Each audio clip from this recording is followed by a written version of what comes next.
नमस्कार सर।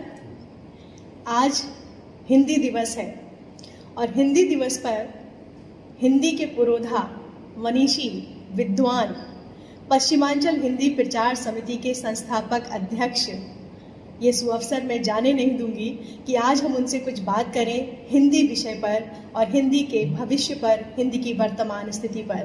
तो सर, आपका बहुत बहुत स्वागत है।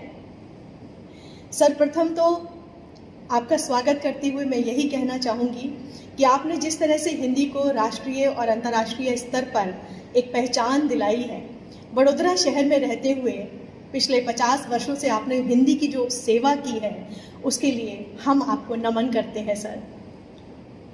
हिंदी दिवस पर सबसे पहले मैं जानना चाहूँगी कि आपने आज क्या नया लिखा है, क्योंकि आप हर रोज़ कुछ नया लिखते हैं। देखिए, आज मैंने संदेश दिया है, हिंदी अपनाएं, बहुआयामी व्यक्तित्व बनाएं। हिंदी दिवस की बहुत बहुत शुभकामनाएं। वाह। आज ये मैंने संदेश दिया है और कहा है कि हिंदी भाषा देशज भाषा, निज भाषा अपनाएं, खुद ऊंचा उठें, राष्ट्र को भी ऊंचा ले जाएं। ये संदेश आज मैंने दिया है। बहुत बहुत अच्छी बात है कि सिर्फ स्वयं ऊंचा नहीं उठना है, बल्कि अपने साथ साथ सबको ऊंचा उठाने की बात। और ये डॉक्टर माणिक ब्रिकेश जी की विशेषता है, उनकी समिति के माध्यम से भी वो यही पुण्य कार्य कर रहे हैं कि स्वयं तो वो जिस स्थान पे पहुंच चुके हैं वो बहुत ऊंचा स्थान है, लेकिन वो सभी नए लिखने वालों को एक मंच प्रदान करते हैं। तो समिति के जो उद्देश्य हैं सर, मैं आपसे ही जानना चाहूँगी कि आप उसके माध्यम से किस तरह से साहित्य की सेवा कर रहे हैं। देखिए, समिति का गठन हमने 10 दिसंबर 2010 को किया था जी। गुजरात रीजन में। हमारा उद्देश्य यही है कि हिंदी के प्रति थोड़ा सा रुझान कम है, विद्यार्थियों में कम है। वैसे तो हिंदी एक अंतर्राष्ट्रीय भाषा बन गई है, बनती जा रही है, और जनसंख्या की दृष्टि से देखा जाए तो तीसरे नंबर की भाषा है। पहली भाषा चीन की मंदारिन है, जो डायलेक्ट है, दूसरी अंग्रेजी है, और संख्या की दृष्टि से तीसरा नंबर हिंदी का।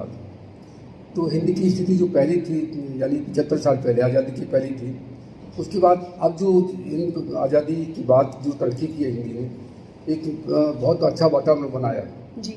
तो आज हिंदी का विरोध भारत में कहीं नहीं, और विदेशों में भी हिंदी की अच्छी स्थिति हो गई है। और जब से सोशल मीडिया आया है तो सोशल मीडिया पे देखिए लगभग 75-80% जो पत्राचार है या कामकाज है या जो पोस्ट आती हैं, वो लगभग मैं देखता हूँ कि हिंदी में काफ़ी है। तो हिंदी के क्षेत्र में हिंदी प्रगति हुई है, हिंदी के क्षेत्र में रोजगार भी मिल रहा है। बॉलीवुड बहुत बड़ा संसार का एक बड़ा फिल्म क्षेत्र है, और बॉलीवुड में हिंदी चलती है और वहाँ करोड़ों लोगों को व्यवसाय मिला हुआ। तो हिंदी की स्थिति इस तरह से अच्छी है। तो हमारा उद्देश्य ये था कि विद्यार्थियों को, जो विद्यार्थी हैं, उनकी जो सर्जन क्षमता है उनको उभारें, किसी की कविता में, किसी की कहानी में, मतलब इस तरह से उनको उभारें और उनको एक हम मंच दें। तो हमने मंच दिया है, और अभी हम हर साल हिंदी दिवस के उपलक्ष्य में 3-4 प्रतियोगिताएँ करते हैं। अभी हमने एक अक्षर पब्लिक स्कूल में की, एक हमने छाणी GPS में की, कल हमने BHS ONGC में की।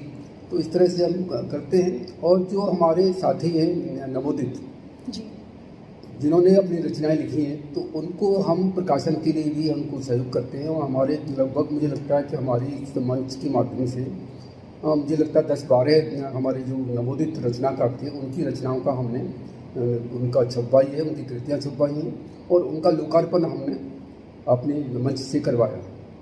हम तो बड़ी खुशी की बात है कि DPH के प्राचार्य साहब का भी, डॉक्टर आलोक सिन्हा साहब का क्या जो काव्य संग्रह था, उसका भी हमने लोकार्पण अपने मंच से करवाया जी।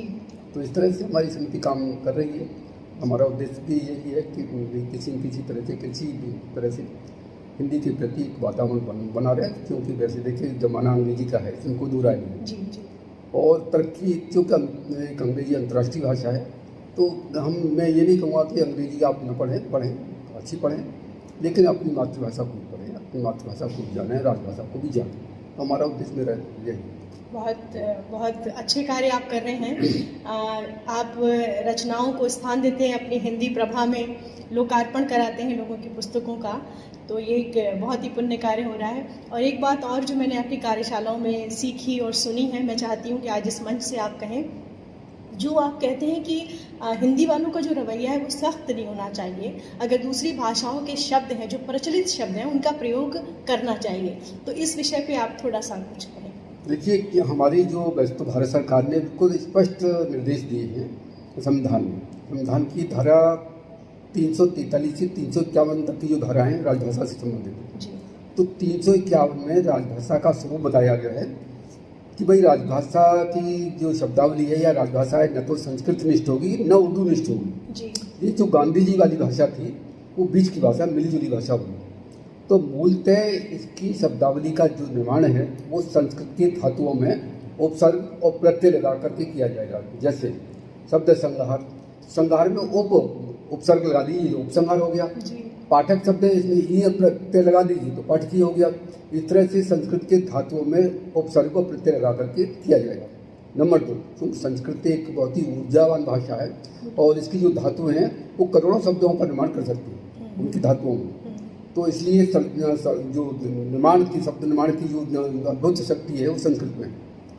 दूसरी बात कही कि जो प्रचलित भारतीय भाषाओं के शब्द हैं, भारतीय भाषाओं के जो प्रचलित शब्द हैं उनको भी ले, कोई शब्द हो, जैसे अब मैंने बताया कि धमाल है यहाँ गुजरात में चलता है, बड़ोदरा में धमाल हो गया तो धमाल गुजराती शब्द है, लेकिन धमाल को पूरा देश समझ गया आज, तो धमाल को अपनाइए। मुंह में लफड़ा हो गया और लफड़ा मराठी शब्द है लेकिन इसको पूरा देश समझ गया। अरे भाई सलमान खान से क्यों पंगा लेते हो, पंगा पंजाबी शब्द है जिसका प्रयोग किया जा सकता है। भाई इस क्षेत्र में कुछ लोचा है, और लोचा यानी कुछ गड़बड़ है, ये गुजराती का शब्द है, इन शब्दों का प्रयोग किया जा सकता है। दूसरी बात कही गई कि जो टेक्निकल टर्म्स हैं उनको ज्यों का त्यों अपना लें, साइन थीटा, कॉस थीटा, और ये अपना स्टेशन है, प्लेटफार्म है, ये अंग्रेजी के शब्द हैं, इनको जो संज्ञा शब्द हैं, संज्ञा शब्दों का अनुवाद मत करिए, संज्ञा शब्दों को ज्यों का त्यों ले लीजिए। मैंने उदाहरण भी दिया था कि जलेबी को अंग्रेजी में JALABI लिख दिया जाता है, उन्होंने इसका अनुवाद नहीं किया, राउंड राउंड स्टॉप है, ऐसा नहीं किया। हमने थोड़ी मूर्खता की, हमने हमारे यहाँ टाई आई वहाँ की, हमारी साड़ी गई विदेश में तो उन्होंने ऐसे RW साड़ी लिख दिया, लेकिन हमने मूर्खता की कि उसका कंठभूषण और कंठलंगोट बना दिया, तो इसका एक मजाक भी बना। तो हमें ये मजाक मोबाइल का लोगों ने बनाया अनुवाद कि चालित क्या दूरभाष बना दिया है, चलित दूरभाष। तो ये हमें इनकी संज्ञा शब्द उनका अनुवाद नहीं करना चाहिए। हास्यास्पद स्थिति उत्पन्न हो जाती है मिलीजुली भाषा को, और बस काम चलाऊ भाषा। जी, बहुत आपने सुंदर और सटीक बात कही। और अब चलते चलते मैं चाहूँगी आप एक संदेश हमारी युवा पीढ़ी को अवश्य दें। यही है कि देखिए हिंदी एक अंतर्राष्ट्रीय भाषा बनती जा रही है, तो हिंदी को इग्नोर नहीं किया जा सकता, इसकी उपेक्षा नहीं की जा सकती। हिंदी को जरूर अपना, अंग्रेजी को भी अपना है, लेकिन हिंदी एक अंतर्राष्ट्रीय भाषा बन रही है। और आप विदेश में जाइए, मैं लगभग 3-4 देशों में गया हूँ, तो वहाँ जितने बार भारतीय लोग रहते हैं, चाहे किसी क्षेत्र का हो, चाहे तमिलनाडु का, केरल का हो, उड़ीसा का, कहीं का हो, लेकिन इनकी जो आपस में जोड़ने वाली भाषा है, संपर्क भाषा, वो हिंदी है। तो हिंदी का भविष्य काफ़ी अच्छा है, और सोशल मीडिया में तो हिंदी का प्रयोग खूब हो रहा है, और इस क्षेत्र में, अनुवाद के क्षेत्र में बहुत नौकरियाँ मिल रही हैं।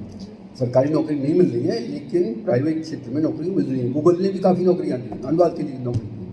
तो हिंदी का भविष्य ठीक है, मतलब ऐसा नहीं कहा जा सकता कि हिंदी में कोई भविष्य ही नहीं है।